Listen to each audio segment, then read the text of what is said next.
اور شکر ہمیشہ ادھر سے گیا ہے. آدم پر نعمت ادھر سے ہے، شکر ادھر سے ہے. نوح پر نعمت ادھر سے ہے، شکر ادھر سے ہے. ابراہیم پہ نعمت ادھر سے ہے، شکر ادھر سے ہے. موسیٰ پہ نعمت ادھر سے ہے، شکر ادھر سے ہے. ابراہیم پہ نعمت ادھر سے ہے، شکر ادھر سے ہے. عیسیٰ پہ نعمت ادھر سے ہے، شکر ادھر سے ہے. یحییٰ پہ نعمت ادھر سے ہے، شکر ادھر سے ہے. زکریا پہ نعمت ادھر سے ہے، شکر ادھر سے ہے. داؤد پہ نعمت ادھر سے ہے، شکر ادھر سے ہے. حتیٰ کہ نبی پر بھی نعمت ادھر سے ہے، شکر ادھر سے ہے. حتیٰ کہ نبی پر بھی جو نعمت نازل کی ہے وہ ادھر سے، شکر ادھر سے. بھائی قرآن آپ نماز میں پڑھتے ہیں، قرآن کے اندر سورہ موجود ہے انا آتیناک الکوثر، اے رسول ہم نے آپ کو کوثر عطا کیا. یہ جو کوثر عطا کیا تو ایسے ہی نہیں عطا کیا، پہلے آپ اس کی 2 رکعت شکرانے کی نماز پڑھے، یعنی نعمت ادھر سے ملی، شکریہ ادھر سے.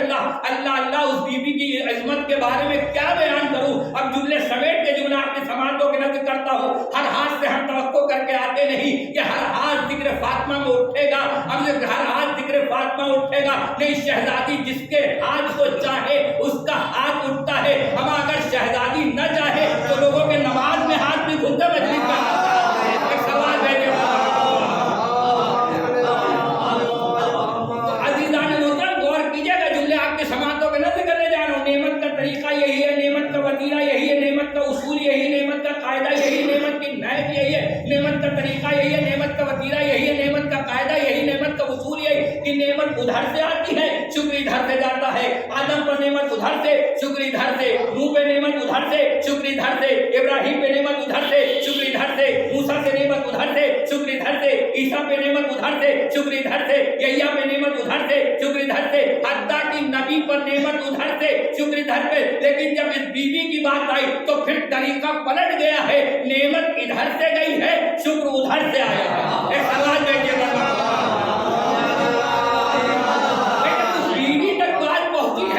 نعمت ادھر سے نہیں آئی ہے، نعمت ادھر سے گئی ہے. یعنی روٹیاں ادھر سے گئی، شکر ادھر سے آیا، شکر ادھر سے آیا. نعمت ادھر سے، شکر ادھر سے.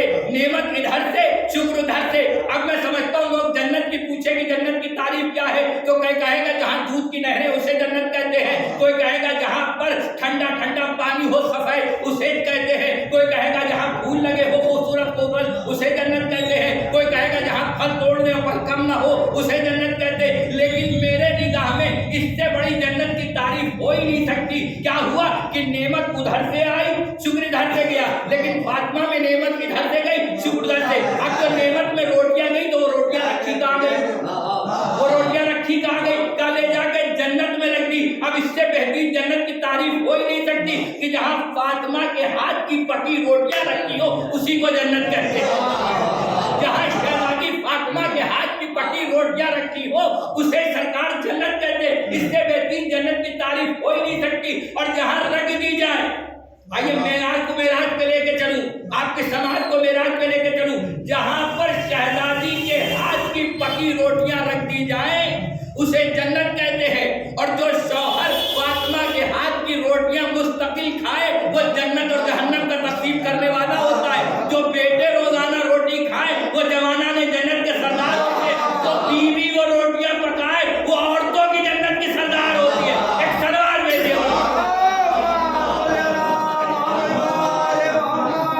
تو نعمت ادھر سے نعمت. اچھا مجھے کیا معلوم کہ اللہ کی جنت میں کون سی کمی تھی جو شہزادی کی ہاتھ کی روٹیاں بنا کے رکھ لی. بھئی مجھے کیا معلوم کہ جنت میں اللہ کی جنت میں کون سی کمی تھی جو شہزادی کے ہاتھ کی پکی ہوئی روٹیاں منگا کے رکھ دی. دیکھیں جنتی ابھی نہیں گئے، اللہ نے غذا کا انتظام پہلے کر دیا. جنتی بعد میں جائیں گے، غذا کا انتظام پہلے سے ہے. اللہ نے شہزادی فاطمہ کے ہاتھ کی پکی روٹیاں نہیں منگا کے رکھی، بلکہ انسان کو متوجہ رکھ کیا کہ اوقات میں رہنا. دنیا میں بھی فاطمہ کے ٹکڑے پہ پلے ہو، جنت میں بھی فاطمہ ہی کے ٹکڑوں پہ پلو. ایک سلوار بھیجیے بابا.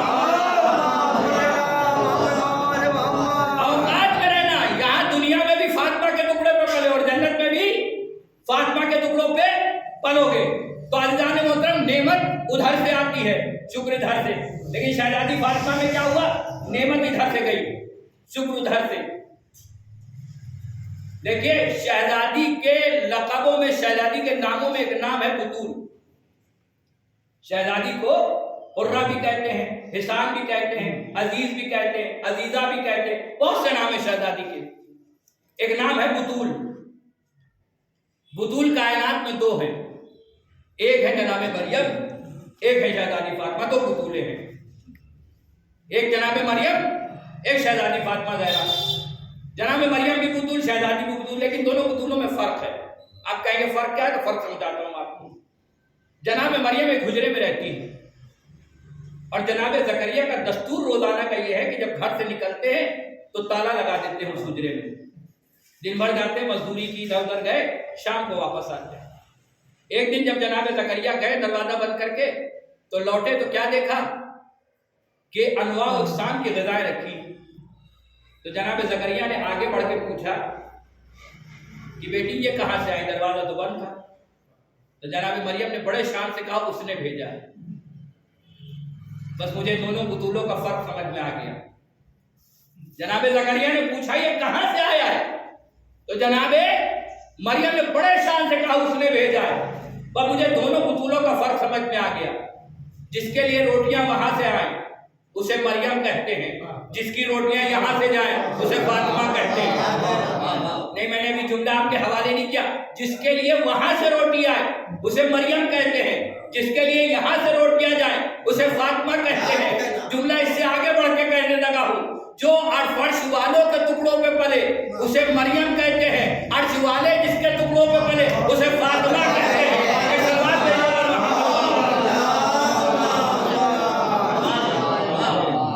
بیوی نے شروعات کیا کی؟ الحمدللہ علی ما انعم، تمام تعریفیں اس اللہ کے لیے جس نے ہم پر نعمتوں کو نازل کیا۔ پڑھے لکھے چہرے دکھائی دے رہے ہیں۔ بیوی نے اس میں نعمت پہ ذکر کرتے کرتے بیوی فرماتی ہے کہ اس کا شکر ہے کہ اس نے تمہارے آنے سے پہلے تمہاری ضروریات کی زندگی کی چیزوں کو مہیا کر دیا۔ یعنی ہم دنیا میں بعد میں آئے، سورج پہلے سے تھا، ہم دنیا میں بعد میں آئے، چاند پہلے سے تھا، ہم دنیا میں بعد میں آئے، پانی پہلے سے تھا، ہم دنیا میں بعد میں آئے، ہوا پہلے سے تھی، ہم دنیا میں بعد میں آئے، ستارے پہلے سے تھے، ہم دنیا میں بعد میں آئے، چاند پہلے سے تھا، ہم دنیا میں بعد میں آئے، ساری چیزیں اللہ نے پہلے ہی مہیا کر دی۔ لیکن وہ چونکہ عادل بھی ہے تو اس نے اس بات کا بھی خیال رکھا کہ جو ضروریات زندگی تھی ان کو سستا رکھا، جو ضروریات زندگی نہیں تھی اسے مہنگا رکھا۔ آپ کہیں گے کیسے؟ ہیرا مہنگا ہے لیکن ہیرے کے بغیر انسان زندہ رہ سکتا ہے، سونا مہنگا ہے لیکن سونے کے بغیر انسان زندہ رہ سکتا ہے، چاندی مہنگی ہے لیکن چاندی کے بغیر انسان زندہ رہ سکتا ہے، لیکن پانی اس نے فری میں رکھا، نمک اس نے سستا رکھا کیونکہ نمک نہ ڈلے تو کھانے میں مزہ نہیں آتا، لیکن نمک مہنگا نہیں ہے، نمک سستا ہے کیونکہ بغیر نمک کے کھانے میں آپ لاکھوں روپے خرچہ کر دیں ایک چھوٹی سی قیمت کا چیز رہتی ہے، لیکن نہ ڈلے تو لوگ کہتے ہیں یہ نمک نہیں ڈلا، مزہ ہی نہیں آ رہا کچھ کھانے میں۔ اللہ اللہ، حق مہر فاطمہ کے پانی سے جو نمک بنے اس کے بغیر کھانے میں مزہ ہی نہیں آتا۔ اللہ اکبر، اللہ اکبر۔ تو نمک اس نے سستا رکھا، پانی اس نے سستا رکھا، ہوا فری میں رکھی، اور اتنا بڑا عادل وہ ہے کہ جس ہوا سے امیر کو سرکار زندہ رکھا اسی ہوا سے غریب کو بھی زندہ رکھا۔ دیکھیے آپ دیکھیے اس نے نعمتیں، اچھا ہم کو بیوی کہتی جتنا ضرورت تھی نا اس سے تمہیں زیادہ دیا، ضرورت کم کی تھی دیا زیادہ۔ مسجد میں مجلس ہو رہی، جملے کا حق ادا ہو جائے، مرضیات کی چاہے جیسے سنیے گا۔ بیوی کہتی کہ ضرورت سے زیادہ دیا۔ کیسے زیادہ دیا؟ آپ مجھے بتائیے کہ ایک انسان کی ایک آنکھ خراب ہو جائے، خدا نہ کرے، تو ایک آنکھ سے دیکھ سکتا ہے، یعنی ایک آنکھ سے کام چل سکتا ہے، لیکن دی کتنی اس نے؟ مجھے کیا معلوم آپ مجلس میں ہے کہ نہیں ہے؟ بھائی ضرورت ہے ایک آنکھ کی، دی کتنی؟ دو۔ اچھا ایک کان سے سن سکتا ہے، دیے کتنے؟ دو۔ ایک کڈنی میں زندہ رہ سکتا ہے لیکن دی کتنی؟ دو۔ اللہ اکبر، اللہ اکبر۔ مسجد میں رہ کے آپ کے اوپر اللہ کا سوال ضرور کرے گا کہ مسجد میں باقر زیدی نے یہ جملہ پڑھا، تم نے سنا کیوں نہیں؟ بی بی کے خطبے سے جملہ حوالے اٹھا کر کے آپ کے حوالے کر رہا ہوں۔ بی بی کہتی جتنی ضرورت تھی اس سے زیادہ دیا۔ ایک کان سے کام چل سکتا تھا، دو دی۔ ایک کان سے کام چل سکتا تھا،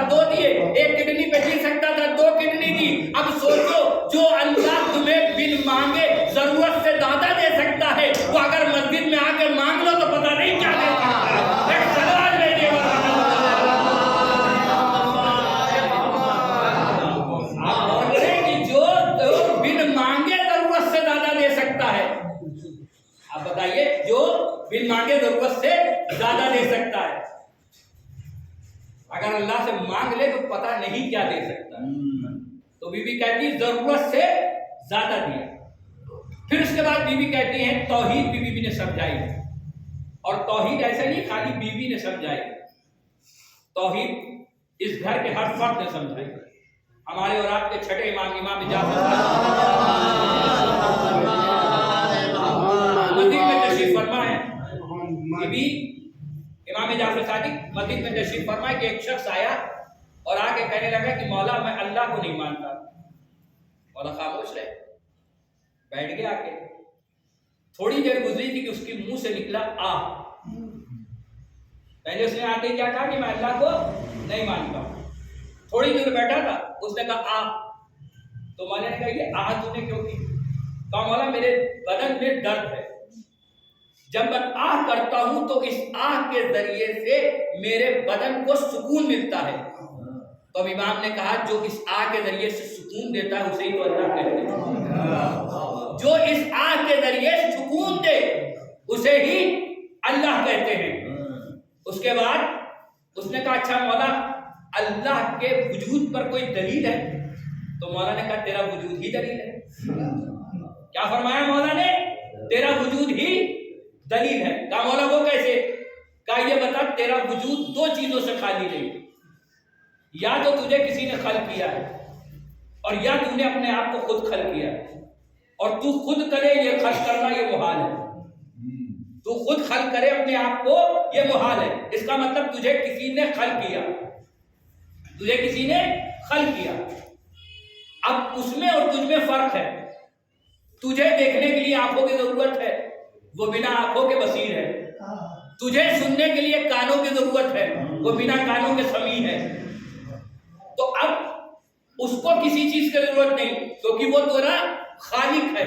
اچھا آپ مجھے اتنا بتائیے کہ اللہ کے نہ آنکھ ہے، نہ اللہ کے ہاتھ ہے، نہ اللہ کے پیر ہے، نہ اللہ کے کان ہے، لیکن اگر کوئی ضد پہ آ جائے کہ یا اللہ ہم چاہتے ہی ہیں کہ تیرے آنکھ کان کو دیکھے، تیری ناک دیکھے، تیرا چہرہ دیکھے، تیرا کان دیکھے، تو عجبنی آواز قدرت آئے کہ دیکھو نہ میرے کان ہے، نہ میرے آنکھ ہے، نہ میرے ناک ہے، لیکن اگر تم ضد ہو دیکھو تو اللہ کے آنکھ کان ہے ہی نہیں، لیکن اگر ہوتے تو آنکھیں علی جیسی ہوتی، کان علی جیسے ہوتے، چہرہ علی جیسا۔ ایک سلوات بھیجے والا۔ اب اس کے بعد بیوی نے چیزوں کے وجود کے اوپر دلیلیں دی۔ دیکھیں مسجد میں مجلس ہو رہی، بہت غور سے سنیے گا۔ بیوی نے چیزوں کے وجود پہ دلیلیں دی۔ بیوی نے کہا کہ عدل کو اس لیے اللہ نے رکھا، عدل بیوی فرما رہی، بیوی نے شروعات کہاں سے کی؟ ایمان سے، کہ اللہ نے ایمان کو ظاہر صاحب اس لیے رکھا تاکہ تم شرک کی نجاست سے پاک ہو سکو۔ ایمان کیوں رکھا گیا؟ شرک کی نجاست سے پاک ہو سکو۔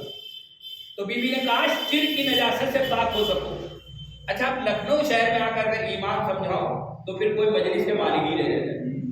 بیوی نے کہا ایمان کو اس لیے رکھا تاکہ شرک کی نجاست سے پاک ہو سکو۔ ایمان کیا ہے؟ مجھے اتنا بتائیے، جب مولا علی لڑنے گئے تو نبی نے کیا کہا؟ کل کفر کے مقابلے میں جنگ خندق میں کل ایمان جا رہا ہے، اس کا مطلب ایمان کون ہے؟ علی۔ بیوی نے کہا ایمان اس لیے رکھا تاکہ شرک کی نجاست سے پاک ہو سکو، یعنی اس کا مطلب یہ ہوا کہ اگر علی کی محبت دل میں آ جائے تو شرک کی نجاست دور ہو جاتی ہے۔ میں مرضی آپ کی چاہے جیسے اس میں شرک کی نجاست دور ہو جاتی ہے۔ بیوی نے کہا ایمان اس لیے رکھا تاکہ شرک کی نجاست سے دور ہو سکے۔ ایمان ہے علی کی محبت، یعنی علی کی محبت آئے گی تو شرک دور ہوگا۔ اب اگر علی کی محبت نہیں ہوگی تو پھر شرک کی نجاست برقرار رہے گی۔ اور ہوا یہی کہ صلح حدیبیہ کے موقع پر ایک صاحب نے کہا جتنا آج نبوت میں شک کیا اتنا تو پہلے کبھی ہوا نہیں۔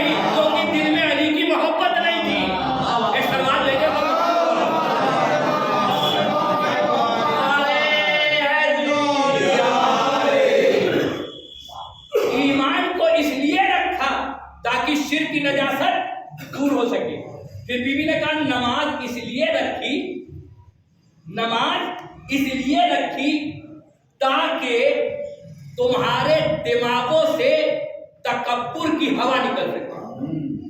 دیکھیں یہ چیزیں کوئی نہیں بتا سکتا سوائے بیوی کے۔ نماز تو اتنے زمانے سے ہم پڑھ رہے ہیں، لیکن نماز کیوں پڑھی جا رہی ہمیں نہیں پتا۔ بیوی فرما رہی کیوں پڑھی جا رہی؟ کہ نماز اس لیے رکھی تاکہ تمہارے دماغوں سے تکبر کی ہوا نکل سکے۔ اب اگر کوئی تکبر میں نظر آئے تو دو باتوں سے ایک بات ہوگی، یا تو وہ نماز پڑھتا نہیں۔ اب اگر کسی کے تکبر کو دور کرنا ہو تو اسے مسجد لے کے آئیے، نماز پڑھے گا تکبر دور ہو جائے گا۔ لیکن کسی کو اسی پر تکبر ہو جائے کہ وہ نماز اچھی پڑھتا ہے، پتہ نہیں آپ کہاں ہے بھائی، کسی کو اسی پر تکبر ہو جائے کہ وہ نماز اچھی پڑھتا ہے، اب نہ گھر والوں کو چین سے بیٹھنے دے رہا ہے، نہ باہر والوں کو چین سے رہنے دے رہا ہے، نہ محلے والے کو چین سے رہنے دے رہا ہے۔ ہم نے پڑھ لی تم نے نہیں پڑھی، ہم نے پڑھ لی تم نے نہیں پڑھی، یعنی نماز ہی پر اس کو تکبر ہو گیا۔ حالانکہ نماز رکھی اس لیے گئی تھی تاکہ دماغوں سے تکبر کی ہوا دور ہو سکے۔ اب اسے نماز پڑھنے ہی پہ تکبر ہے تو بھیا جو تم نے نماز پڑھی ہے وہ اپنے لیے پڑھی ہے، اللہ کے لیے پڑھی ہے۔ اسی لیے اللہ نے کہا پہلے اخلاص صحیح کرو۔ اسلام اخلاص سے پہلا ہے، تلوار سے نہیں پھیلا ہے۔ تو تکبر نماز اس لیے رکھی تاکہ تکبر دور ہو سکے۔ اب بی بی فرماتی روزہ کیوں رکھا؟ ایک ایک لفظ غور سے سنیے گا۔ بی بی فرماتی روزہ کیوں رکھا؟ کہ روزہ اس لیے رکھا تاکہ یہ پتا چل سکے کہ تم میں اطاعت گزار کون۔ روزہ اس لیے رکھا تاکہ یہ پتا چل سکے کہ تم میں اطاعت گزار کون ہے۔ اب آپ غور سے سنیے گا، اطاعت گزار کون ہے؟ اچھا ہم نے روزہ رکھ لیا، ہم نے روزہ رکھ لیا، روزہ رکھ لیا، اب کسی کے سامنے نہ کھا رہے نہ پی رہے، دیکھیے ہے سب کچھ، نہ کھا رہے ہیں نہ پی رہے ہیں۔ اچھا ٹھیک ہے، اب ایک موقع آیا تنہائی کا، دیکھیے ایک پبلک میں تھے، ایک تنہائی میں ہے، تو پبلک کے سامنے تو کچھ نہیں کھایا پیا، اب پتا چلے گا کہ اطاعت گزار ہے کہ نہیں ہے۔ سامنے کوئی نہیں، رکھا کھانا ہے، اگر اب بھی پرہیز کر رہے ہیں تو اس کی اطاعت کر رہے ہیں، لیکن خدا اس لیے رکھا۔ اب آئیے بی بی فرماتی زکوٰۃ کیوں رکھی؟ کہ زکوٰۃ اس لیے رکھی تاکہ تمہارے تزکیہ نفس ہو اور تمہارے رزقوں میں برکت ہو۔ زکوٰۃ کیوں رکھی؟ تاکہ تزکیہ نفس ہو اور رزق میں برکت ہو۔ آج سب سے بڑی شکایت جہاں جائیے مولانا، رزق میں برکت ہی نہیں رہ گئی، سیلری آتی پوری ختم ہو جاتی ہے، کاروبار میں برکت ہی نہیں رہی، پیسوں میں برکت ہی نہیں رہی۔ ہمیں برکت ہو تو کہاں سے ہو جب زکوٰۃ نکالی نہیں، خود نکالا نہیں تو برکت آئے گی کہاں سے؟ کیونکہ بی بی کہہ رہی زکوٰۃ کیوں رکھی گئی؟ تاکہ رزق میں برکت ہو۔ اچھا خمس حصہ ہے زکوٰۃ کا، خمس نکالا نہیں، زکوٰۃ نکالی نہیں، برکت کہاں سے آئے؟ اچھا چلیے اب بی بی فرماتی ہے کہ عدل کیوں رکھا؟ ایک ایک لفظ غور سے سنیے گا۔ بی بی کہتی عدل کیوں رکھا؟ تو بی بی فرماتی عدل اس لیے رکھا تاکہ دلوں میں محبت پیدا ہو سکے۔ عدل اس لیے رکھا تاکہ دلوں میں محبت پیدا ہو سکے۔ اچھا دلوں میں محبت پیدا ہو سکے، اس کا مطلب اگر گھر میں محبت نہیں ہے تو عدل نہیں، خاندان میں محبت نہیں ہے تو عدل نہیں، سماج میں محبت نہیں ہے تو عدل نہیں۔ کیونکہ عدل اس لیے رکھا تاکہ دلوں میں محبت ہو۔ جب برابر سے چیزیں تقسیم ہوگی تو دل میں قدوت نہیں ہوگی، دل میں عداوت نہیں ہوگی، اس لیے عدل رکھا۔ اب اور آگے بڑھیے، بی بی فرماتی حج کو رکھا۔ ایک ایک چیز غور سے سنیے گا، بی بی فرماتی حج کو رکھا کہ حج اس لیے رکھا تاکہ دین کے استحکام کا پتہ چل سکے، دین کی طاقت کا پتہ چل سکے۔ دیکھیں اسلام کا ایک کانسیپٹ ہے، اسلام کا ایک طریقہ ہے، لیکن ہم بہت کم سمجھ پاتے ہیں اس طریقے کو۔ آپ پوچھیں گے کیسے؟ دیکھیے اللہ نے 5 ٹائم کی نماز جو ہم 3 ٹائم میں پڑھتے ہیں وہ رکھی۔ کیوں رکھی نماز؟ نماز اس لیے رکھی تاکہ لوگ ایک دوسرے سے ملیں۔ جب 3 ٹائم آپ مسجد جائیں گے تو محلے کے جو لوگ ہوں گے ان سے ملاقات ہوگی، ایک تو یہ ملنا ہو گیا۔ پھر جمعے کی نماز رکھی،